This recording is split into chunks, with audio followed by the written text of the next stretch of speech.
Yes আমিও ভ্রমণ বড় সাই fourteen yes আমি হিমন্ত বিশ্ব শর্মা সাই ফরটিন ইয়েস আমি নরেন্দ্র মোদী সাই ফরটিন আমার মিত্রজ সরকার আকৌ 12 আহিব লাগে এই কথাৰ লগত আপোনালোকে যদি একমত লাষ্ট কামৰ এটা হাত চাপৰি দিব লাগে এই লাষ্টত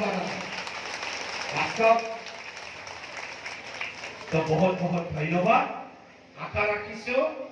আৰু ঋণটোক মিটিং কৰিবলৈ যাতে দৰকাৰ নহয় অভিৰাম মহানেও যাতে মিটিং কৰিবলৈ দৰকাৰ নহয় অজয় ৰায় মিটিং কৰিবলৈ যাতে দৰকাৰ নহয় প্ৰদীপ বায়ন যাতে মিটিং কৰিবলৈ দৰকাৰ নহয় ফৰিন বৰুৱাৰ কথা ক'বলৈ দৰকাৰ নহয় গুণেশ্বৰ মেৰ যাতে কথা ক'বলৈ মিটিং কৰিবলৈ দৰকাৰ নহয় আমি মিত্ৰজনৰ আছো আমি একটা ছবি পঠিম লাষ্টত আপোনালোকক সকলোলৈ মোৰ আন্তৰিক নমস্কাৰ শ্ৰদ্ধা আৰু মৰম যাচি মোৰ বক্তব্য সামৰি মাৰিছো ধন্যবাদ।